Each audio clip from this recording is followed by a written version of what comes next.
Picture yourself waking up to the rising sun, wrapped in a soft veil of fog with the scent of fresh coffee plantations surrounding your villa in a warm embrace. At Vanasya Farm Plots, your mornings start with the fresh aroma of coffee, the crisp mountain air, and the melody of nature's symphony. Nestled in the foothills of the majestic Western Ghats, this 40-acre paradise is designed to blend luxury with nature. Premium amenities meticulously crafted for restaurant, pond, jogging track, badminton and basketball courts, plantation trail. From scenic designs to cozy farm-suitable dining, every moment at Vanasya is crafted for peace, luxury and adventure. Nature's beauty, laughter and pure joy. Book your visit today.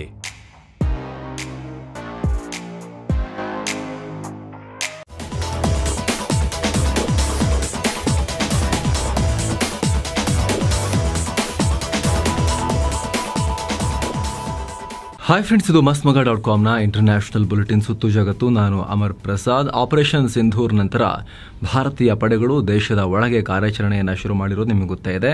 ಒಂದು ಕಡೆಯಿಂದ clean Kashmir ಕೆಲಸ ನಡೀತಾ ಇದೆ. ಜಮ್ಮು ಕಾಶ್ಮೀರದ ನಾದೇರ್, ತ್ರಾಲ್ ಮತ್ತು ಅವಂತಿಪುರದಲ್ಲಿ ಹೊಸ operation ಶುರುವಾಗಿದೆ. ಈ ಮಹತ್ವದ ಕಾರ್ಯಾಚರಣೆ ವೇಳೆ ಉಗ್ರರು ಮತ್ತು ಭದ್ರತಾ ಪಡೆಗಳ ನಡುವೆ ಗುಂಡಿನ ಚಕಮಕಿ ಕೂಡ ನಡೆದಿದೆ. ಜೈಷ್ ಉಗ್ರ ಸಂಘಟನೆಯ 3 ಉಗ್ರಗಾಮಿಗಳನ್ನು ಹೊಡೆದುರುಳಿಸಲಾಗಿದೆ. ಜಮ್ಮು ಕಾಶ್ಮೀರದ ಪುಲ್ವಾಮಾ ಜಿಲ್ಲೆಯ ನಾದೇರ್ ಹಳ್ಳಿಯ ತ್ರಾಲ್ ಪ್ರದೇಶದಲ್ಲಿ ಈ ಘಟನೆಯಾಗಿದೆ. ಈ ಉಗ್ರರನ್ನ ಆಸಿಫ್ ಅಹಮದ್ ಶೇಖ್, ಅಮೀರ್ ನಜೀರ್ ವಾನಿ ಮತ್ತು ಯಾವರ್ ಅಹಮದ್ ಭಟ್ ಅಂತ ಗುರುತಿಸಲಾಗಿದೆ. ಗುಪ್ತಚರ ಮಾಹಿತಿಯ ಆಧಾರದ ಮೇರೆಗೆ ಭಾರತೀಯ ಸೇನೆ, ಜಮ್ಮು ಕಾಶ್ಮೀರ ಪೊಲೀಸ್ ಮತ್ತು ಶ್ರೀನಗರದಲ್ಲಿ ಸ್ಟೇಷನ್ ಆಗಿದ್ದ ಸಿಆರ್ಪಿಎಫ್ ಪಡೆ ಸೇರಿ ಜಾಯಿಂಟ್ ಆಪರೇಷನ್ ಮಾಡಿದ್ದಾರೆ. ಮಂಗಳವಾರವಷ್ಟೇ ಶೋಪಿಯಾನ್ ಜಿಲ್ಲೆಯಲ್ಲಿ ಆಪರೇಷನ್ ಕೆಲ್ಲರ್ ಆರಂಭಿಸಿ ಎಲಿಟಿಯ 3 ಉಗ್ರಗಾಮಿಗಳನ್ನು ಹೊಸಕ್ಕೆ ಹಾಕಲಾಗಿತ್ತು. ಅಪಾರ ಪ್ರಮಾಣದ ಶಸ್ತ್ರಾಸ್ತ್ರ ಮತ್ತು ಮದ್ದುಗುಂಡುಗಳನ್ನು ವಶಕ್ಕೆ ಪಡೆಯಲಾಗಿತ್ತು. ಇದರ ಬೆನ್ನಲ್ಲೇ ಜಸ್ಟ್ 48 ಗಂಟೆಗಳ ಅಂತರದಲ್ಲಿ ಮತ್ತೆ 3 ಉಗ್ರಗಾಮಿಗಳನ್ನು ಅವರ ಇಷ್ಟದ ಜಾಗಕ್ಕೆ ಕಳಿಸಲಾಗಿದೆ. ಇನ್ನೊಂದು ಕಡೆ ಮಯನ್ಮಾರ್ ಗಡಿಯಲ್ಲೂ ಕೂಡ ನಮ್ಮ ಸೇನೆ ಮತ್ತೊಂದು ಬೃಹತ್ ಕಾರ್ಯಾಚರಣೆ ನಡೆಸಿದೆ. ಒಟ್ಟು 10 ಉಗ್ರಗಾಮಿಗಳನ್ನು ಹೊಡೆದುರುಳಿಸಲಾಗಿದೆ. ಭಾರತೀಯ ಸೇನೆಯ ಈಸ್ಟರ್ನ್ ಕಮಾಂಡ್ ಈ ಮಾಹಿತಿ ಕೊಟ್ಟಿದೆ. ಅಗೇನ್ ಇಲ್ಲೂ ಕೂಡ ಇಂಟೆಲಿಜೆನ್ಸ್ ಇತ್ತು. ಅದನ್ನು ಆಧರಿಸಿ ಮಣಿಪುರದ ಚಂದೇಲ್ ಜಿಲ್ಲೆಯಲ್ಲಿ ಈ ಎನ್ಕೌಂಟರ್ ನಡೆಸಲಾಗಿದೆ. ಕಾರ್ಯಾಚರಣೆ ಇನ್ನೂ ಮುಂದುವರೆದಿದೆ ಅಂತ ಸೇನೆ ಹೇಳಿದೆ. ಆಪರೇಷನ್ ವೇಳೆ ಮದ್ದುಗುಂಡು, ಸ್ಫೋಟಕಗಳನ್ನು ಸೇನೆ ಸೀಸ್ ಮಾಡಿದೆ. ಈ ಕಡೆ ಆಪರೇಷನ್ ಸಿಂಧೂರ್ ನಂತರ ರಕ್ಷಣಾ ಮಂತ್ರಿ ರಾಜನಾಥ್ ಸಿಂಗ್ ಇದೇ ಮೊದಲ ಬಾರಿಗೆ ಕಾಶ್ಮೀರಕ್ಕೆ ಭೇಟಿ ಕೊಟ್ಟಿದ್ದಾರೆ. ಭದ್ರತಾ ಪರಿಸ್ಥಿತಿ ಮತ್ತು ಸಶಸ್ತ್ರ ಪಡೆಗಳ ಯುದ್ಧ ಸನ್ನದ್ಧತೆ ಕುರಿತು ಚೆಕ್ ಮಾಡಿದ್ದಾರೆ. ಅಲ್ಲದೆ ಆಪರೇಷನ್ ಸಿಂಧೂರ್ ಬಗ್ಗೆ ಹೆಮ್ಮೆ ಇದೆ. ಪಾಕ್ನ ಅಣ್ವಸ್ತ್ರ ಬೆದರಿಕೆಗೆ ನಾವು ಬಗ್ಗಲ್ಲ, ಭಾರತದ ಮೇಲೆ ಕಣ್ಣು ಹಾಕೋರನ್ನ ಮಣ್ಣಲ್ಲಿ ಹೂತು ಹಾಕ್ತೀವಿ. ಪಾಕಿಸ್ತಾನದ ವಿಚಾರದಲ್ಲಿ ವಿಶ್ವ ಸಮುದಾಯ ಮುಂದೆ ಬರಬೇಕು. ಪಾಕ್ನ ನ್ಯೂಕ್ಲಿಯರ್ ಶಸ್ತ್ರಾಗಾರಗಳನ್ನು ಅಂತಾರಾಷ್ಟ್ರೀಯ ಸಂಸ್ಥೆಗಳು ಮೇಲ್ವಿಚಾರಣೆ ನಡೆಸುವ ಅಗತ್ಯ ಇದೆ ಅಂತ ಹೇಳಿದ್ದಾರೆ.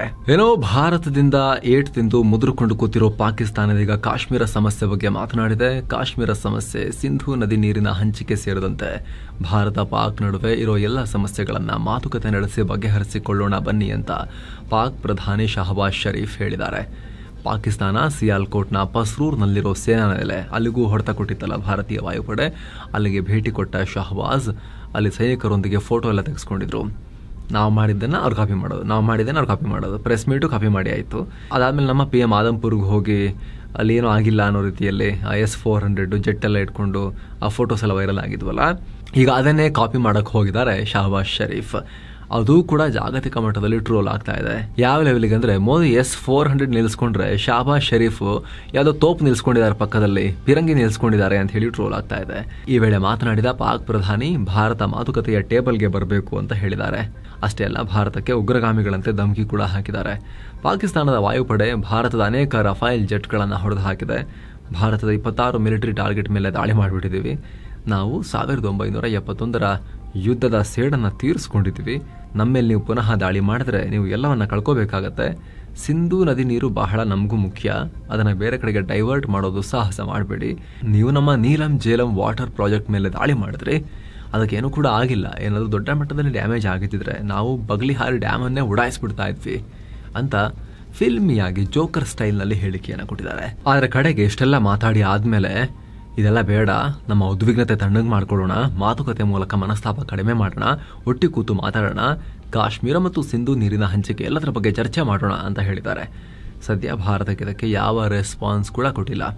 ಆದರೆ ಭಾರತ ಸರ್ಕಾರ ಆಲ್ರೆಡಿ ಹೇಳಿಯಾಗಿದೆ ಕ್ಲಿಯರ್ ಆಗಿ, ಸಿಂಧೂ ನೀರಿನ ಒಪ್ಪಂದ ಮತ್ತೆ ರಿವ್ಯೂ ಆಗುತ್ತೆ, ಹಳೆ ಒಪ್ಪಂದವನ್ನು ನಾವು ಫಾಲೋ ಮಾಡಲ್ಲ ಅಂತ ಹೇಳಿದ್ದಾರೆ. ಮತ್ತೊಂದು ಕಡೆ ಜಮ್ಮು ಕಾಶ್ಮೀರ ನಿಧಾನಕ್ಕೆ ಸಹಜ ಸ್ಥಿತಿಗೆ ಮರಳುತ್ತಾ ಇದೆ. ಗಡಿ ಭಾಗದ ಶಾಲೆಗಳು ಪುನಃ ಓಪನ್ ಆಗ್ತಾ ಇದಾವೆ. ಜಮ್ಮು, ಸಾಂಬಾ, ಕಥುವಾ, ರಜೌರಿ ಮತ್ತು ಪೂಂಚ್ ಜಿಲ್ಲೆಗಳಲ್ಲಿ ಮಕ್ಕಳು ಶಾಲೆ ಕಡೆಗೆ ಮುಖ ಮಾಡಿದ್ದಾರೆ. ಏನೋ ಪಾಕಿಸ್ತಾನದ ಕಿರಾನಾ ಹಿಲ್ಸ್ ಹತ್ರ ಭಾರತ ಏರ್ ಸ್ಟ್ರೈಕ್ ಮಾಡಿತ್ತು, ಅಣ್ವಸ್ತ್ರ ಸಂಗ್ರಹಾಗಾರದ ಮೇಲೆ, ಸ್ಟೋರೇಜ್ ಫೆಸಿಲಿಟಿ ಮೇಲೆ ದಾಳಿ ಮಾಡಿತ್ತು ಅಂತೆಲ್ಲ ರೂಮರ್ ಹರಿದಾಡಿತ್ತು. ಭಾರತೀಯ ವಾಯುಪಡೆನೇ ಇಲ್ರಿ, ನಮಗೆ ಗೊತ್ತೇ ಇರಲಿಲ್ಲ ಅಲ್ಲಿ ಅಣ್ವಸ್ತ್ರ ಇಟ್ಟಿದ್ದು ಅಂತ ಸುಮ್ಮನೆ ಕಾಲೆಳೆದಂಗೆ ಹೇಳಿ ನಾವು ಅಲ್ಲಿಗೆ ಹೊಡೆದಿಲ್ಲ ಅನ್ನೋದನ್ನ ಕ್ಲಿಯರ್ ಕಟ್ ಆಗಿ ಹೇಳಿದ್ರು. ನಾವು ಕೂಡ ನಮ್ಮ ಈ ಹಿಂದಿನ ರಿಪೋರ್ಟ್ಸ್ ಅಲ್ಲಿ ರಿಪೀಟೆಡ್ಲಿ ಹೇಳಿದ್ವಿ ಅವೆಲ್ಲ ರೂಮರ್ ಅಷ್ಟೇ ಅಂತ ಹೇಳಿ, ಸತ್ಯಾಂಶ ಇಲ್ಲ ಅಂತ.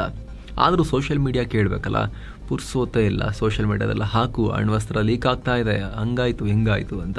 ಈಗ ಅದೆಲ್ಲ ಸುಳ್ಳು ಅಂತ international atomic energy agency IAEA clarification ಕೊಟ್ಟಿದೆ. ಯಾವುದೇ ರೇಡಿಯೇಷನ್ ಲೀಕ್ ಆಗ್ತಿಲ್ಲ, ಪಾಕಿಸ್ತಾನದ ಯಾವ ನ್ಯೂಕ್ಲಿಯರ್ ಫೆಸಿಲಿಟಿಗೂ ಡ್ಯಾಮೇಜ್ ಆಗಿಲ್ಲ ಅಂತ ಖುದ್ದು IAEA ಹೇಳಿದೆ. ನಾಯಿ ಬಾಲ ಡೊಂಕು, ಅದು ಕೊಳವೆ ಹಾಕಿದ್ರೆ ಕೊಳವೆ ಹಾಕಿದಷ್ಟು ಹೊತ್ತು ಮಾತ್ರ ಸ್ಟ್ರೇಟ್ ಆಗುತ್ತೆ, ಕೊಳವೆ ತೆಗೆದ್ರೆ ಮತ್ತೆ ಸುತ್ಕೊಂಡ್ಬಿಡುತ್ತೆ, ಬೆಂಡ ಆಗ್ಬಿಡುತ್ತಲ್ವಾ. ಅದೇ ರೀತಿ ಪಾಕಿಸ್ತಾನಕ್ಕೆ ಈಗ ಸಿಂಧೂರ್ ಮುಗಿದು ಸ್ವಲ್ಪ ದಿವಸ ಅಷ್ಟೇ ಆಗಿದೆ, ಅವರು ಉಗ್ರ ಪ್ರೇಮ ಕಮ್ಮಿ ಆಗಿಲ್ಲ. ಅಲ್ಲಿ ಈಗ ಭಾರತ ಮುರಿದು ಹಾಕಿತ್ತಲ್ಲ, ಆ ಉಗ್ರ ಕ್ಯಾಂಪನ್ನು ಮತ್ತೆ ಕಟ್ಸ್ಕೊಡ್ತೀವಿ ಅಂತ ಪಾಕ್ ಘೋಷಣೆ ಮಾಡಿದೆ. ಪಾಕ್ನ ಮಂತ್ರಿ ರಾಣಾ ತನ್ವೀರ್ ಈ ರೀತಿ ಹೇಳಿಕೆ ಕೊಟ್ಟಿದ್ದಾನೆ. ಭಾರತದಿಂದ ದಾಳಿಗೊಳಗಾಗಿರೋ ಈ ಕಟ್ಟಡವನ್ನ ಮತ್ತೆ ನಾವು ಕಟ್ತೀವಿ. ಪಾಕಿಸ್ತಾನದ ಪ್ರಧಾನಮಂತ್ರಿ ಮತ್ತು ಪಾಕ್ ಸೇನಾ ಮುಖ್ಯಸ್ಥ ಜನರಲ್ ಅಸೀಂ ಮುನೀರ್ ಇದಕ್ಕೆ ವೈಯಕ್ತಿಕವಾಗಿ ದುಡ್ಡು ಕೊಡ್ತಾರೆ, ಇದನ್ನು ಮತ್ತೆ ಕಾರ್ಯಾಚರಿಸೋ ರೀತಿ ಮಾಡ್ತೀವಿ ಅಂತ ಹೇಳಿದ್ದಾರೆ. ಅಂದ ಹಾಗೆ ಭಾರತ ಆಪರೇಷನ್ ಸಿಂಧೂರ್ ವೇಳೆ ಮಾಡಿದ್ದ ದಾಳಿಯಲ್ಲಿ ಈ ಮುರೀದ್ಗೆ ಕೂಡ ಮುರಿದು ಹೋಗಿತ್ತು. ಲಾಹೋರ್ನಿಂದ 33 ಕಿಲೋಮೀಟರ್ ದೂರದಲ್ಲಿರೋ ಈ ಊರು ಲಷ್ಕರ್ನ ಹೆಡ್ ಕ್ವಾರ್ಟರ್ ಆಗಿತ್ತು. ಇಲ್ಲಿನ ಮರ್ಕಜೆ ತೊಯ್ಬಾ ಕಟ್ಟಡ ಉಗ್ರರನ್ನ ಹುಟ್ಟು ಹಾಕಿಸೋ ಬ್ರೀಡಿಂಗ್ ಸೆಂಟರ್ ಆಗಿತ್ತು. 200 ಎಕರೆ ಜಾಗದಲ್ಲಿ ಹರಡ್ಕೊಂಡಿತ್ತು. ವಿಶ್ವದ ಅತಿ ದೊಡ್ಡ ಉಗ್ರ ಕ್ಯಾಂಪ್ ಅಂತ ಇದನ್ನ ಗುರುತಿಸಲಾಗ್ತಾ ಇತ್ತು. ಉಗ್ರ ಹಫೀಜ್ ಸಯೀದ್ ಇದರ ಫೌಂಡರ್, ಇದರ CEO, ಉಗ್ರ CEO.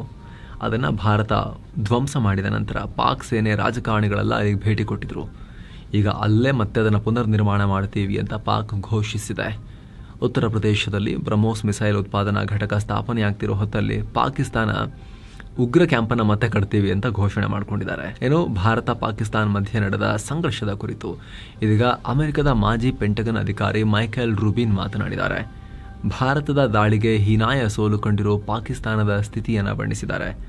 ಪಾಕಿಸ್ತಾನದ ಏರ್ಬೇಸ್ಗಳನ್ನು ಭಾರತೀಯ ಸೇನೆ ನಾಶ ಮಾಡಿದ ಬೆನ್ನಲ್ಲೇ ಪಾಕಿಸ್ತಾನ ಮಂಡಿಯೂರಿದೆ. ಒಳ್ಳೆ ಹೆದರಿದ ನಾಯಿ ಥರ ಬಾಲವನ್ನು 2 ಕಾಲುಗಳ ನಡುವೆ ಮುದುಡಿಕೊಂಡು ಪಾಕಿಸ್ತಾನ ಓಡಿ ಕದನ ವಿರಾಮಕ್ಕೆ ಅಂಗಲಾಚಿದೆ ಅಂಥೇಳಿ ಕಟು ಶಬ್ದಗಳಲ್ಲಿ ಬೈದುಬಿಟ್ಟಿದ್ದಾರೆ. ಅಲ್ಲದೆ ಈ ಸಂಘರ್ಷದಲ್ಲಿ ಭಾರತ ಸೇನೆ ಮತ್ತು ರಾಜತಾಂತ್ರಿಕವಾಗಿ ವಿಜಯಶಾಲಿಯಾಗಿದೆ. ಎಲ್ಲರ ಗಮನ ಇದೀಗ ಪಾಕಿಸ್ತಾನ ಉಗ್ರರನ್ನ ಪೋಷಿಸ್ತಿರೋ ಕಡೆ ಇದೆ ಅಂತ ಹೇಳಿದ್ದಾರೆ. ಏನೋ ಚೀನಾದ ಗ್ಲೋಬಲ್ ಟೈಮ್ಸ್ನ ಎಕ್ಸ್ ಅಕೌಂಟ್ ಅನ್ನ ಭಾರತದಲ್ಲಿ ಬ್ಲಾಕ್ ಮಾಡಲಾಗಿದೆಯಲ್ಲ, ಇದನ್ನ ಅನ್ಬ್ಲಾಕ್ ಮಾಡಲಾಗಿದೆ ಈಗ. ಆದರೆ ಬ್ಲಾಕ್ ಮಾಡಲಾಗಿರೋ ಚೀನಾದ ಮತ್ತೊಂದು ಮೀಡಿಯಾ ಶಿನ್ಹುವಾ ನ್ಯೂಸ್ ಏಜೆನ್ಸಿಯನ್ನ ಇದುವರೆಗೂ ಭಾರತದಲ್ಲಿ ಅನ್ಬ್ಲಾಕ್ ಮಾಡಲಾಗಿಲ್ಲ. ಅಂದಹಾಗೆ ಭಾರತದ ಕುರಿತು ಈ ಮೀಡಿಯಾಗಳು ತಪ್ಪು ಮಾಹಿತಿಯನ್ನು ಹರಡ್ತಾ ಇವೆ ಅಂತ ಬ್ಲಾಕ್ ಮಾಡಲಾಗಿತ್ತು. ಇನ್ನೊಂದು ಕಡೆ ಭಾರತದಲ್ಲಿ ಬಾಯ್ಕಾಟ್ ಟರ್ಕಿ, ಅಜರ್ಬೈಜಾನ್ ಈ ರೀತಿ ಅಭಿಯಾನ ಶುರುವಾಗಿದೆಯಲ್ಲ, ಈ 2 ದೇಶಕ್ಕೆ ಪ್ಲಾನ್ ಮಾಡಲಾಗಿರೋ ಪ್ರವಾಸವನ್ನ ಭಾರತೀಯರು ಕ್ಯಾನ್ಸಲ್ ಮಾಡ್ತಿದ್ದಾರೆ. ಪರಿಣಾಮ ಇಸ್ತಂಬುಲ್ ಮತ್ತು ಬಾಕುಗೆ ಹೋಗೋ ಫ್ಲೈಟ್ ಟಿಕೆಟ್ ದರ 30% ಡೌನ್ ಆಗಿದೆ. ಪಹಲ್ಗಾಮ್ ದಾಳಿ ವೇಳೆ ನ್ಯೂ ಡೆಲ್ಲಿಯಿಂದ ಟರ್ಕಿಯ ಇಸ್ತಾಂಬುಲ್ಗೆ ಫ್ಲೈಟ್ ದರ 40,900 ರೂಪಾಯಿ ಇತ್ತು, ಈಗ 30,000ಕ್ಕೆ ಇಳಿದು ಹೋಗಿದೆ. ಹಾಗೆ ಅಜರ್ಬೈಜಾನ್ಗೆ ಹೋಗೋ ಫ್ಲೈಟ್ ಟಿಕೆಟ್ ದರ 49,000ಕ್ಕೂ ಅಧಿಕ ಇತ್ತು, ಈಗ 37,000 ಚಿಲ್ಲರೆಗೆ ಬಂದಿದೆ. ಏನೋ ಪಹಲ್ಗಾಮ್ ದಾಳಿಗೆ ಕಾರಣೀಕರ್ತ TRF ಉಗ್ರ ಗುಂಪಿನ ವಿರುದ್ಧ ಭಾರತ ವಿಶ್ವಸಂಸ್ಥೆಯಲ್ಲಿ ಕಂಪ್ಲೇಂಟ್ ಕೊಡೋಕೆ ಮುಂದಾಗಿದೆ. ಉಗ್ರ ದಾಳಿಯಲ್ಲಿ ಈ ಗುಂಪಿನ ಪಾತ್ರ ಏನು, ಅದಕ್ಕೆ ಏನೇನೆಲ್ಲ ಸಾಕ್ಷ್ಯ ಸಿಕ್ಕಿದೆ ಎಲ್ಲವನ್ನ ವಿಶ್ವಸಂಸ್ಥೆಯ ಭದ್ರತಾ ಮಂಡಳಿಯ ಮುಂದೆ ಭಾರತ ಇಡುತ್ತೆ. ವಿದೇಶಾಂಗ ವಕ್ತಾರ ರಣಧೀರ್ ಜೈಸ್ವಾಲ್ TRF ಅನ್ನ ಉಗ್ರರ ಪಟ್ಟಿಗೆ ಸೇರಿಸ್ತೀವಿ, ವಿಶ್ವಸಂಸ್ಥೆಯಲ್ಲಿ ಇದರ ಪ್ರಸ್ತಾಪ ಇಡ್ತೀವಿ ಅಂತ ಹೇಳಿದ್ರು. ಅದರ ಬೆನ್ನಲ್ಲೇ ಈ ಮಾಹಿತಿ ಸಿಗ್ತಾ ಇದೆ. ರಷ್ಯಾ ಯುಕ್ರೇನ್ ಯುದ್ಧದ ಶಾಂತಿ ಮಾತುಕತೆ ಗುರುವಾರ ಟರ್ಕಿಯ ಇಸ್ತಾಂಬುಲ್ನಲ್ಲಿ ನಡೀತಾ ಇದೆ. ಈ ಮಾತುಕತೆಗೆ ರಷ್ಯಾ ಮತ್ತು ಯುಕ್ರೇನ್ 2 ರಾಷ್ಟ್ರಗಳು ತಮ್ಮ ನಿಯೋಗಗಳನ್ನು ಕಳಿಸಿವೆ. ಈ ಮಾತುಕತೆಗೆ ಟರ್ಕಿ ಮತ್ತು ಅಮೆರಿಕ ಮಧ್ಯಸ್ಥಿಕೆ ವಹಿಸಿವೆ. ಈ ಮಾತುಕತೆಗಾಗಿ ಅಮೆರಿಕದ ವಿದೇಶಾಂಗ ಕಾರ್ಯದರ್ಶಿ ಮಾರ್ಕೋ ರುಬಿಯೋ ಟರ್ಕಿಗೆ ಬಂದಿದ್ದಾರೆ. ಅಂದಹಾಗೆ ಈ ಮಾತುಕತೆಗೆ ಖುದ್ದು ಪುಟಿನ್ ಬರಬೇಕು ಅಂತ ಯುಕ್ರೇನ್ ಅಧ್ಯಕ್ಷ ಜೆಲೆನ್ಸ್ಕಿ ಒತ್ತಾಯ ಮಾಡಿದ್ರು. ಆದರೆ ಪುಟಿನ್ ಮಾತುಕತೆಗೆ ಬಂದಿಲ್ಲ. ಏನೋ ಪುಟಿನ್ ಮಾತುಕತೆಗೆ ಬರೋಕೆ ನಿರಾಕರಿಸಿದರೆ ಜೆಲೆನ್ಸ್ಕಿ ರಷ್ಯಾದ ಕೆಳಹಂತದ ಅಧಿಕಾರಿಗಳನ್ನ ಮೀಟ್ ಮಾಡೋದಿಲ್ಲ ಅಂತ ಯುಕ್ರೇನ್ ಅಧ್ಯಕ್ಷೀಯ ಕಚೇರಿ ಹೇಳಿದೆ.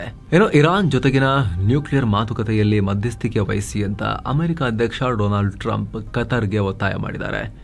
ಕತರ್ನ ಎಮಿರ್ ಶೇಖ್ ತಮೀಮ್ ಬಿನ್ ಹಮೀದ್ ಅಲ್ ಥಾನಿಗೆ ಟ್ರಂಪ್ ಈ ರಿಕ್ವೆಸ್ಟ್ ಮಾಡಿದ್ದಾರೆ. ಅಂದಹಾಗೆ ಗಲ್ಫ್ ರಾಷ್ಟ್ರಗಳ ಪೈಕಿ ಇರಾನ್ ಜೊತೆಗೆ ಸ್ವಲ್ಪ ಚೆನ್ನಾಗಿರೋದು ಈ ಕತಾರ್ ಮಾತ್ರ. ಹೀಗಾಗಿ ನೀವು ಮಾತಾಡಿ ಮಧ್ಯಸ್ಥಿಕೆ ವಹಿಸಿ ಅಂತ ಕೇಳಿದ್ದಾರೆ. ಈ ಹಿಂದೆ ತಾಲಿಬಾನ್ ಮತ್ತು ಅಮೆರಿಕ ನಡುವಿನ ಮಾತುಕತೆ ಟೈಮ್ನಲ್ಲೂ ಕೂಡ ಕತಾರ್ ಮಧ್ಯಸ್ಥಿಕೆ ವಹಿಸಿತ್ತು. ಇನ್ನು ಸೌದಿಗೆ ಭೇಟಿ ಕೊಟ್ಟ ಟ್ರಂಪ್ ಸಿರಿಯಾದ ಹೊಸ ಅಧ್ಯಕ್ಷ ಹಾಗೂ ಮಾಜಿ ಉಗ್ರ ಅಹಮದ್ ಅಲ್ ಶರಾನನ್ನ ಭೇಟಿ ಮಾಡಿದರು. ಈಗ ಅಲ್ ಶರಾನ ಟ್ರಂಪ್ ಸಿಕ್ಕಾಪಟ್ಟೆ ಹೊಗಳಿದ್ದಾರೆ. ಯುದ್ಧದಿಂದ ಹಾನಿಗೊಳಗಾದ ಸಿರಿಯಾದಲ್ಲಿ ಅಲ್ ಶರಾ ಒಳ್ಳೆ ಕೆಲಸವನ್ನು ಆರಂಭ ಮಾಡಿದ್ದಾರೆ. ಅವರೊಬ್ಬ ಯುವ, ಆಕರ್ಷಕ ಮತ್ತು ಧೈರ್ಯಶಾಲಿ ವ್ಯಕ್ತಿ. ಜೀವನದಲ್ಲಿ ಸಾಕಷ್ಟು ಸವಾಲು ಮತ್ತು ಕಷ್ಟಗಳನ್ನು ನೋಡಿರೋ ವ್ಯಕ್ತಿ ಅಂತ ಟ್ರಂಪ್ ಹೇಳಿದ್ದಾರೆ. ಇದರ ಬೆನ್ನಲ್ಲೇ ಪೋಸ್ಟ್ ಒಂದು ಫುಲ್ ವೈರಲ್ ಆಗ್ತಾ ಇದೆ. ಈ ಹಿಂದೆ ಅಮೆರಿಕ ಇದೇ ವ್ಯಕ್ತಿಯನ್ನ ಉಗ್ರ ಅಂತ ಘೋಷಿಸಿ ತನ್ನ ತಲೆ ಮೇಲೆ ಬಹುಮಾನವನ್ನು ಕೂಡ ಘೋಷಿಸಿತ್ತು. ಈಗ ಇದೇ ವ್ಯಕ್ತಿ ಟ್ರಂಪ್ಗೆ ಆಕರ್ಷಕ ವ್ಯಕ್ತಿ ಆಗಿಬಿಟ್ಟಿದ್ದಾರೆ ಅಮೆರಿಕ ಅಧ್ಯಕ್ಷನಿಗೆ. ಅಷ್ಟೇ ಅಲ್ಲ, ಇಸ್ರೇಲ್ ಜೊತೆಗೆ ನೀವು ಸಂಬಂಧ ಚೆನ್ನಾಗಿ ಮಾಡ್ಕೊಳ್ಳಿ, ಅಬ್ರಹಾಂ ಅಕಾರ್ಡ್ಗೆ ಸೈನ್ ಹಾಕಿ ಅಂತ ಒತ್ತಾಯ ಕೂಡ ಮಾಡಿದ್ದಾರೆ.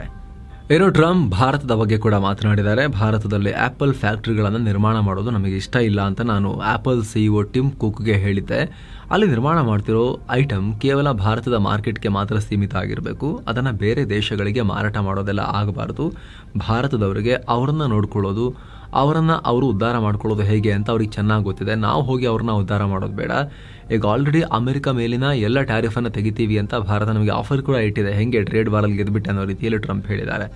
ಕತಾರ್ನಲ್ಲಿ ನಡೆದ ಬಿಸಿನೆಸ್ ಲೀಡರ್ಗಳ ಇವೆಂಟ್ನಲ್ಲಿ ಟ್ರಂಪ್ ಈ ರೀತಿ ಹೇಳಿದ್ದಾರೆ. ಯಾಕೋ ಆಪರೇಷನ್ ಸಿಂಧೂರ್ ಬಳಿಕ ಭಾರತದ ಬಗ್ಗೆ ಟ್ರಂಪ್ಗೆ ಸಿಕ್ಕಾಪಟ್ಟೆ ಉರಿ ಹತ್ತದಂಗೆ ಕಾಣಿಸ್ತಾ ಇದೆ. ಟ್ರಂಪ್ಗೆ ಮತ್ತು ಅಮೆರಿಕಗೆ ಸಿಕ್ಕಾಪಟ್ಟೆ ಹುರ್ಕೊಂಡ್ಬಿಟ್ಟಿದ್ದಾರೆ ಅವರು ಭಾರತದ ಬಗ್ಗೆ. ಸ್ವಲ್ಪ ನೆಗೆಟಿವ್ ಟಾಕ್ ಜಾಸ್ತಿ ಆಗಿದೆ ಅಮೆರಿಕದಿಂದ ಭಾರತದ ಬಗ್ಗೆ. ಕತಾರ್ ಏರ್ವೇಸ್ ಅಮೆರಿಕ ಜೊತೆಗೆ ದೊಡ್ಡ ಡೀಲ್ಗೆ ಸೈನ್ ಹಾಕಿದೆ. 160 ಜೆಟ್ಸ್ ಖರೀದಿಗಾಗಿ ಅಮೆರಿಕದ ಬೋಯಿಂಗ್ ಕಂಪನಿಯೊಂದಿಗೆ ಬರೋಬ್ಬರಿ $200 ಬಿಲಿಯನ್ ಒಪ್ಪಂದ ಮಾಡಿಕೊಂಡಿದೆ. ಈ ಡೀಲ್ಗೆ ಸೈನ್ ಮಾಡುವಾಗ Boeing CEO Kelly Ortberg, Qatar Airways CEO Badr Mohammed Al Meer ಮತ್ತು ಟ್ರಂಪ್ ಕೂಡ ಇದ್ರು. ಬೋಯಿಂಗ್ ಇತಿಹಾಸದಲ್ಲೇ ಇದು ಅತಿ ದೊಡ್ಡ ಆರ್ಡರ್ಗಳಲ್ಲಿ ಒಂದು ಅಂತ ಟ್ರಂಪ್ ಹೇಳಿದ್ದಾರೆ. ಮತ್ತೊಂದು ಕಡೆ ಕತಾರ್ ಅಮೆರಿಕಾಗೆ ಗಿಫ್ಟ್ ಆಗಿ ಕೊಡ್ತಿರೋ ಲಕ್ಸುರಿ ವಿಮಾನ ತೀವ್ರ ವಿವಾದಕ್ಕೆ ಕಾರಣವಾಗಿದೆ. $400 ಮಿಲಿಯನ್ ಮೌಲ್ಯ ಇದ್ರದ್ದು. $400 ಮಿಲಿಯನ್ ಮೌಲ್ಯ 3-4 ಕೋಟಿ ರೂಪಾಯಿ ಆಗುತ್ತೆ ರೂಪಾಯಿ ಲೆಕ್ಕದಲ್ಲಿ. Boeing 7478 jumbo jet. ಕತಾರ್ ಇದನ್ನು ಟ್ರಂಪ್ ಸರ್ಕಾರಕ್ಕೆ ಫ್ರೀ ಆಗಿ ಕೊಟ್ಟಿದ್ದು ಗಿಫ್ಟ್ ಆಗಿ. ಟ್ರಂಪ್ ಹೌದು ನಾನು ಇಸ್ಕೋತೀನಿ, ಇಷ್ಟು ಒಳ್ಳೆ ಬೆಲೆ ಬಾಳೋ ಗಿಫ್ಟನ್ನು ಯಾರಾದರೂ ಫ್ರೀ ಆಗಿ ಕೊಡ್ತಿದ್ದಾರೆ ಅಂತ ಹೇಳಿದ್ರೆ ಬೇಡ ಅನ್ನಕ್ಕೆ ನಾನೇನು ಫೂಲಾ ಅಂತ ಕೇಳಿದರು. ನಾನು ಒಳ್ಳೆ ಕೆಲಸ ಮಾಡಿದ್ದೀನಿ, ಅದಕ್ಕೆ ಅಮೆರಿಕ ಸರ್ಕಾರಕ್ಕೆ ಈ ಗಿಫ್ಟನ್ನು ಕತಾರ್ ಕೊಡ್ತಾ ಇದೆ ಅಂತ ಹೇಳಿದರು. ಆದರೆ ಈಗ ಅಮೆರಿಕದ ಒಳಗೇನೆ ಬಹಳ ಕೆಲವರು ಆತಂಕ ವ್ಯಕ್ತಪಡಿಸ್ತಾ ಇದ್ದಾರೆ. ಈ ಜೆಟ್ಟನ್ನು ಪುಕ್ಸಟೆ ತಗೊಳ್ಳೋದ್ರಿಂದ ರಾಷ್ಟ್ರೀಯ ಭದ್ರತೆಗೆ ಸಮಸ್ಯೆ ಆಗಲ್ವಾ ಅಂತ ಕೇಳ್ತಿದ್ದಾರೆ. ಕತಾರ್ ಈ ಜೆಟ್ನ ಗೂಢಚಾರಿಕೆಗೆ ಯೂಸ್ ಮಾಡಿದ್ರೆ ಅಂತ ಕೇಳ್ತಿದ್ದಾರೆ. ನಮ್ಮ ಅಧ್ಯಕ್ಷರಿಗೆ ಇದರಿಂದ ಅಪಾಯ ಆಗೋ ಸಾಧ್ಯತೆಯೂ ಇರುತ್ತೆ ಅಂತಲೂ ಕೂಡ ಇಂಟೆಲಿಜೆನ್ಸ್ನವರು ಹೇಳಿದ್ದಾರೆ. ಆದರೆ ಟ್ರಂಪ್ ಇದ್ರ ಬಗ್ಗೆ ಏನೂ ತಲೆ ಕೆಡಿಸ್ಕೊಂಡಿಲ್ಲ. ಪುಕ್ಸಟೆ ಸಿಗ್ತಾ ಇದೆ, ಕಾಸ್ಟ್ಲಿ ಗಿಫ್ಟು ತಗೊಳ್ತೀನಿ, ನಾನು ಮೂರ್ಖ ಅಲ್ಲ ಬೇಡ ಅಂತ ಹೇಳಕ್ಕೆ ಅಂತ ಹೇಳಿದ್ದಾರೆ. This is Trump. ಚೀನಾದ ಬೆಲ್ಟ್ ಅಂಡ್ ರೋಡ್ ಇನಿಷಿಯೇಟಿವ್ಗೆ ಈಗ ದಕ್ಷಿಣ ಅಮೆರಿಕದ ರಾಷ್ಟ್ರ ಕೊಲಂಬಿಯಾ ಕೂಡ ಸೈನ್ ಹಾಕಿದೆ.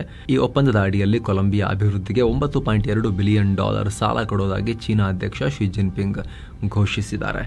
ಈ ಒಪ್ಪಂದಕ್ಕೆ ಸೈನ್ ಮಾಡ್ತಿರೋ ವಿಡಿಯೋವನ್ನ ಕೂಡ ಶೇರ್ ಮಾಡಿದ್ದಾರೆ. ನಿಮಗೆ ಗೊತ್ತಿರಬಹುದು, ಈ ಸೆಪೆಕ್ ಇದೆಯಲ್ಲ, ಚೀನಾ ಪಾಕಿಸ್ತಾನ ಎಕನಾಮಿಕ್ ಕಾರಿಡಾರ್, ಅದು ಕೂಡ ಈ ಬೆಲ್ಟ್ ಅಂಡ್ ರೋಡ್ ಇನಿಷಿಯೇಟಿವ್ನ ಒಂದು ಭಾಗ. ಇದು ಚೀನಾ ಈ ಬೆಲ್ಟ್ ಅಂಡ್ ರೋಡ್ ಇನಿಷಿಯೇಟಿವ್ನ BRIನ 2013ರಲ್ಲಿ ಲಾಂಚ್ ಮಾಡಿತ್ತು. ಈ BRI ಮೂಲಕ ಚೀನಾ ವಿದೇಶಗಳಲ್ಲಿನ ಮೂಲಸೌಕರ್ಯ ಮತ್ತು ಇತರ ದೊಡ್ಡ ದೊಡ್ಡ ಯೋಜನೆಗಳಲ್ಲಿ ದುಡ್ಡನ್ನು ಹಾಕುತ್ತೆ ಸಾಲಕ್ಕೆ.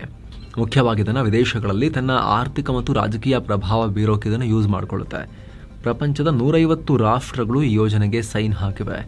ಅಮೆರಿಕ ವಿರುದ್ಧ ದಕ್ಷಿಣ ಅಮೆರಿಕ ಭಾಗದಲ್ಲಿ ಸ್ಟ್ರಾಟಜಿಕ್ ಇನ್ವೆಸ್ಟ್ಮೆಂಟ್ ಇದು. ಈಗ ಕೊಲಂಬಿಯಾದಲ್ಲಿ ಈಗ ಚೀನಾ ಮಾಡಿರೋದು ಒಂದೊಂದಾಗಿ ರಾಷ್ಟ್ರಗಳನ್ನ ಕೆಡುತ್ತಾ ಇದೆ ಸಾಲದ್ದು. ದಿವಾಳಿ ರಾಜ ಪಾಕಿಸ್ತಾನದ ಆಪದ್ಬಾಂಧವ IMF ಈಗ ಬಾಂಗ್ಲಾಗೂ ಕೃಪೆ ತೋರಿದೆ. ಬಾಂಗ್ಲಾದೇಶ ಸಾಲ ಕೊಡಿ ಅಂತ ಕೇಳ್ಕೊಂಡಿತ್ತು. ಈಗ ಜೂನ್ ತಿಂಗಳಲ್ಲಿ ಸುಮಾರು $1.3 ಬಿಲಿಯನ್ ರಿಲೀಸ್ ಮಾಡ್ತೀವಿ ಹೋಗಿ ಅಂತ IMF ಅನೌನ್ಸ್ ಮಾಡಿದೆ.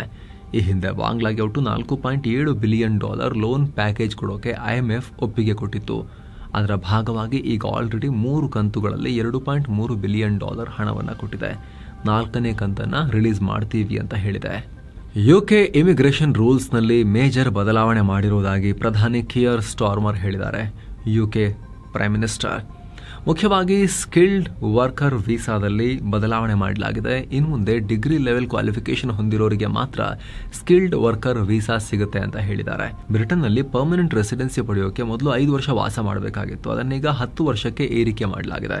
ಇನ್ನು ಸ್ಟೂಡೆಂಟ್ ವೀಸಾ ಪಡೆದ ವಿದ್ಯಾರ್ಥಿಗಳು ತಮ್ಮ ಗ್ರಾಜ್ಯುಯೇಷನ್ ಮುಗಿದ ಮೇಲೆ ಬ್ರಿಟನ್ನಲ್ಲಿ 2 ವರ್ಷದವರೆಗೆ ಕೆಲಸ ಮಾಡಬಹುದಾಗಿತ್ತು. ಅದನ್ನೀಗ 18 ತಿಂಗಳಿಗೆ ಇಳಿಸಲಾಗಿದೆ.